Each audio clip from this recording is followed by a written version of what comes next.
بسم اللہ الرحمن الرحیم۔ السلام علیکم فرینڈ، آج ہم آپ کے ساتھ ناول موت کا پارٹ 24 شیئر کریں گے۔ اگر آپ نے اس کے پہلے والے پارٹ سننے ہیں تو آپ میرے چینل پر جا کر سن سکتے ہیں، اور اگر آپ میرے چینل پر نیو ہیں تو میرے چینل کو سبسکرائب کر لیں تاکہ آنے والی اپڈیٹ آپ کو ملتی رہے۔ وہ اضطراب کے عالم میں کمرے میں چکر کاٹ رہی تھی، انگلیاں مروڑ رہی تھی۔ ایک بے چینی سی تھی جو اس کے وجود میں صراحت کر چکی تھی۔ اس کا دل بے تحاشا دھڑک رہا تھا، اسے ڈر لگ رہا تھا، ایسے لگتا تھا کہ جیسے کچھ ہونے والا ہے، کچھ ایسا جو نہیں ہونا چاہیے تھا۔ اسے لگنے لگا جیسے وہ کسی مصیبت میں پھنسنے لگی ہے۔ وہ حد درجہ پریشان تھی۔ کمرے کا دروازہ کھلنے کی آواز آئی۔ عبدالرحمن تم آ گئے اتنی دیر، وہ پلٹ کر کہنے لگی تھی، مگر اپنے سامنے دلہن والی گلزار کو دیکھ کر وہ لرز کر رہ گئی۔ گل تم، وہ ہکلائی، کیا میں یہاں نہیں آ سکتی؟ اور تم کیا شہریار کا انتظار کر رہی تھی؟ عبدالرحمن اسے یہاں لے آئے گا یا پھر عبدالرحمن کے ساتھ تعلقات باندھ رکھے ہیں آج کل؟ میرے خیال میں یہی ٹھیک ہے، لگتا ہے تم عبدالرحمن کی رکھیل بنی ہوئی ہو جو آج کل۔ بہت گناہ ہے یہ عبدالرحمن بھی نا، وہ مسکراتے ہوئے بولی تھی۔ بکواس بند کرو گلزار، تم عبدالرحمن میرے بھائی جیسا ہے۔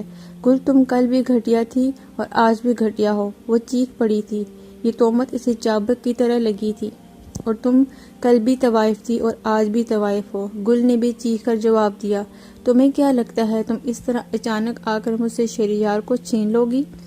گلزار، چھیننا اسے جاتا ہے جو ہاتھ میں نہ ہو، جو ہماری دسترس سے باہر ہو۔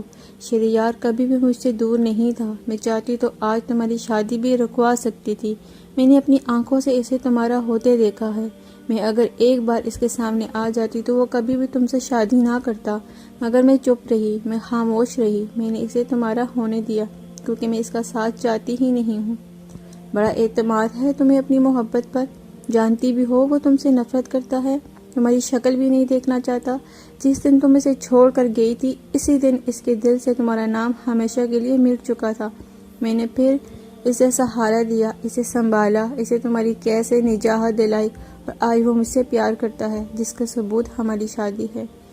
مجھے اس سب میں کوئی دلچسپی نہیں ہے گلزار، تم فضول میں مجھے یہ سب بتا کر اپنی انرجی ضائع کر رہی ہو۔ مگر میں ایک بات ضرور کہوں گی، شہریار کبھی بھی روشنی سے محبت نہیں کر سکتا، وہ ہمیشہ سے روشنی کا ہے، اس کے دل سے میرا نام مٹ نہیں سکتا۔ اس نے ہونٹوں پر مسکراہٹ سجاتے ہوئے کہا تھا، اور گل کو آگ لگ گئی۔ اس نے کھینچ کر روشنی کو تھپڑ دے مارا۔ میرے سامنے بک بک مت کرو، میں تیری زبان کھینچ لوں گی۔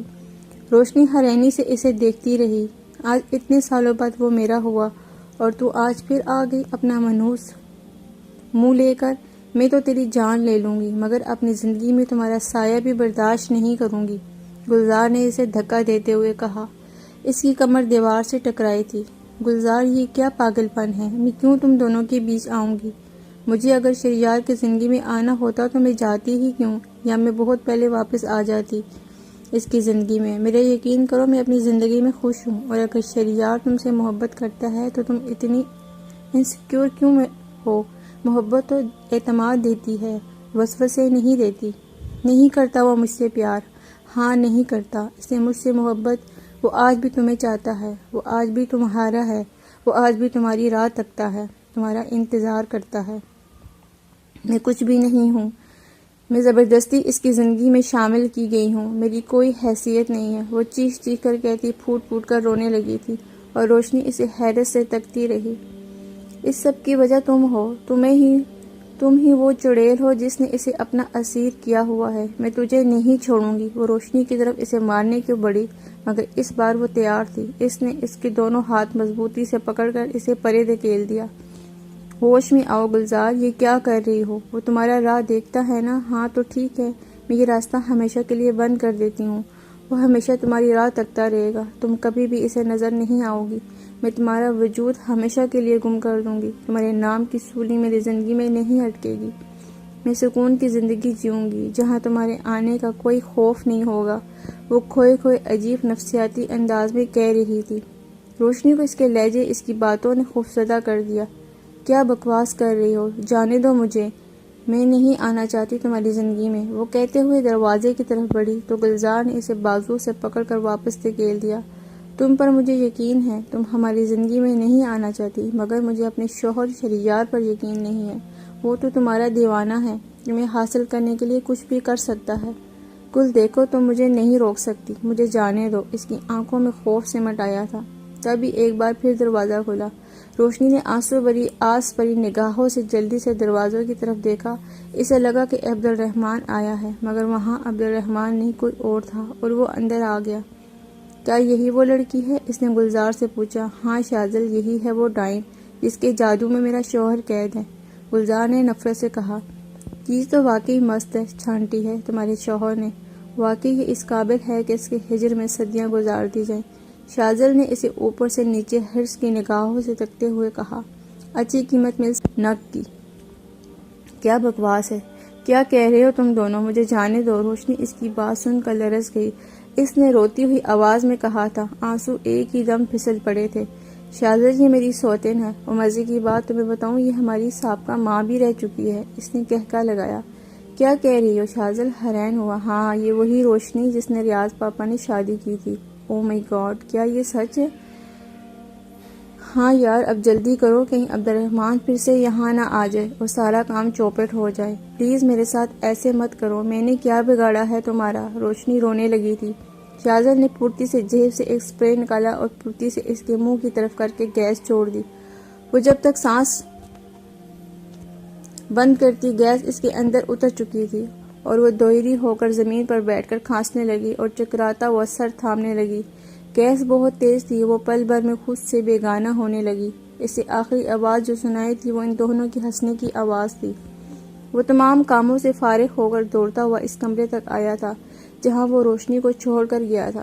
اس نے دروازہ کھول کر اندر قدم رکھا، مگر وہاں کوئی نہیں تھا۔ کمرہ بالکل سپاٹ تھا۔ وہ حیرت زدہ رہ گیا۔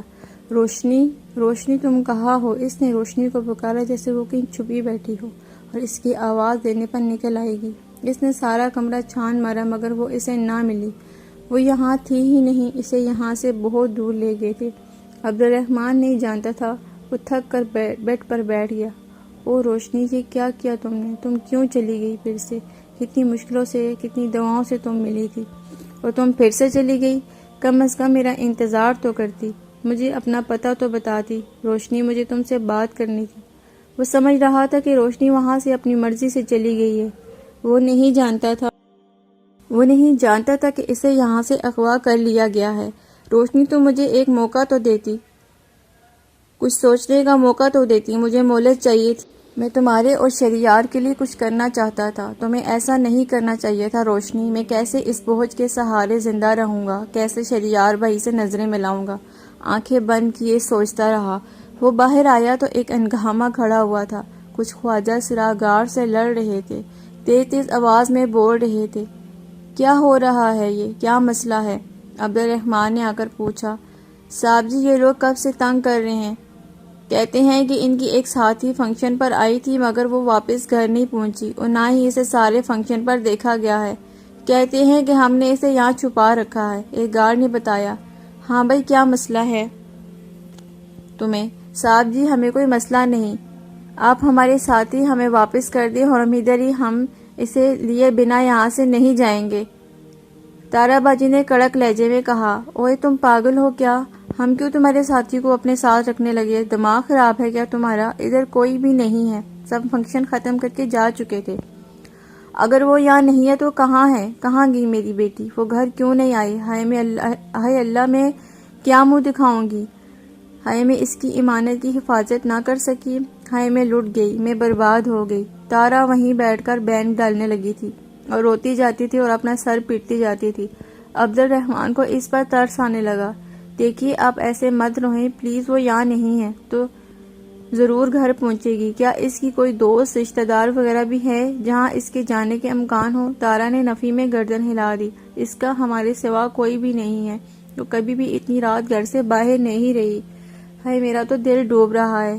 ہائے، میری بچی بہت معصوم اور بہت سادہ ہے، اسے تو زمانے کی چلاکیوں کا بھی نہیں پتا، میں کہاں اسے ڈھونڈوں گی؟ اب پریشان مت ہو، آئیے میرے ساتھ، پہلے یہاں دیکھ کر اپنی تسلی کر لیں، پھر پولیس میں کمپلین کریں گے۔ عبد الرحمن نے پیار سے کہا تو وہ اٹھ کھڑی ہوئی اور بنگلے میں روشنی کو نگینہ کے نام سے پکارنے لگی۔ وہ پاگلوں کی طرح آدھے گھنٹے تک اسے آوازیں دیتی ہوئی روتی ہوئی تلاش کرتی رہی، مگر وہ وہاں نہیں تھی کب جو اسے ملتی۔ آخر کار وہ تھک کر بیٹھ گئی۔ آپ نے تسلی کر لی نا؟ وہ یہاں نہیں ہے، آپ پولیس میں کمپلین کریں۔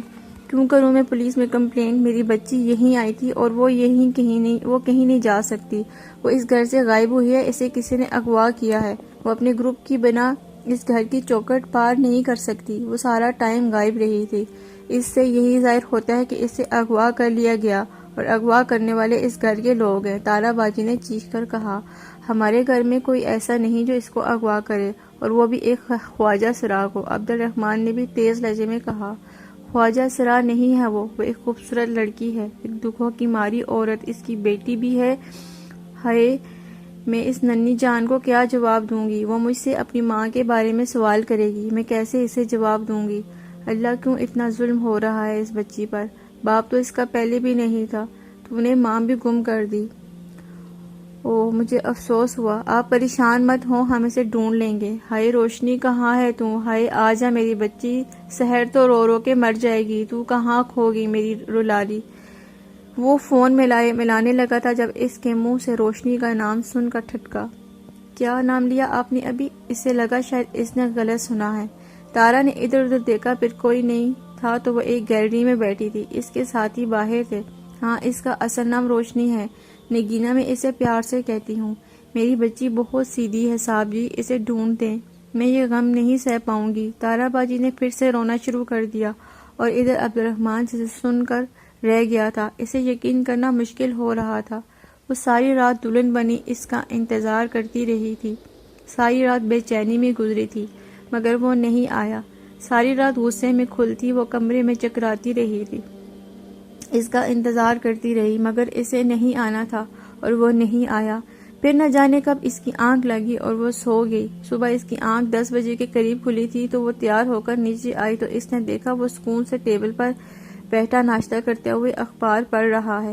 وہ تیزی سے اس کی طرف آئی۔ رات کہاں تھے تم؟ میں ساری رات تمہارا انتظار کرتی رہی، اس نے غصے سے کہا۔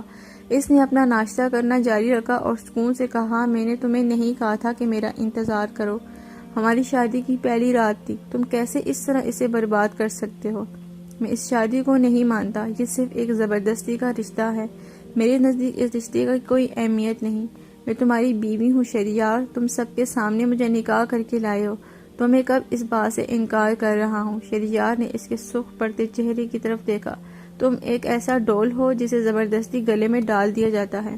میں نے تمہیں پہلے بھی کہا تھا کہ تم کبھی مجھے نہیں پا سکو گی۔ یہ فضول کے سوالات کر کے میری زندگی عذاب مت کرنا، میں آفس کے لیے جا رہا ہوں، ہٹو آگے سے۔ وہ اسے گھورتی ہوئی کھڑی رہی اور شہریار نے اٹھ کر بازوؤں سے پکڑ کر اسے پرے دھکیلا اور جانے کے لیے آگے بڑھ گیا۔ شہریار، میں تم سے وعدہ کرتی ہوں تم آج کی رات مکمل طور پر میری دسترس میں ہوگے۔ جیت تو میں تمہیں چکی ہوں، آج میں تمہیں فتح بھی کر لوں گی، یاد رکھنا آج کی رات تم مکمل میرے ہوگے، وہ چیخ کر بولی تھی۔ شہریار نے پلٹ کر اسے دیکھا اور کہا، ایسے دعوے اور وعدے مت کرو کہ بعد میں تمہیں پچھتانا پڑے۔ آج کی رات کے بعد پچھتاؤ گے تم، جب تمہارا غرور کرچے کرچی ہوگا۔ شہریار اسے گھورتا ہوا باہر نکل گیا اور وہ تل ملا کر رہ گئی۔ تارا باجی نے عبد الرحمن کو روشنی کے بارے میں آدھی ادھوری کہانی بتا دی تھی، کیونکہ روشنی کے کھوج کے لیے یہ ضروری تھا کہ وہ اسے اس کے بارے میں سب کچھ بتا دیتی، اور عبد الرحمن سب جان کر بہت حیران ہوا تھا اور اسے دکھ ہوا تھا کہ روشنی 3 سالوں سے کتنی مشکل زندگی گزارتی رہی ہے، اور روشنی کے اس طرح اچانک غائب ہونے نے تو اسے اور بھی زیادہ حیران اور پریشان کر دیا تھا۔ سوچ سوچ کر تھک گیا تھا کہ آخر روشنی گئی تو گئی کہاں؟ یا تو وہ اپنی مرضی سے عبد الرحمن کے ڈر سے کہیں بھاگ گئی تھی، یا پھر اسے سچ میں اغوا کر لیا گیا تھا۔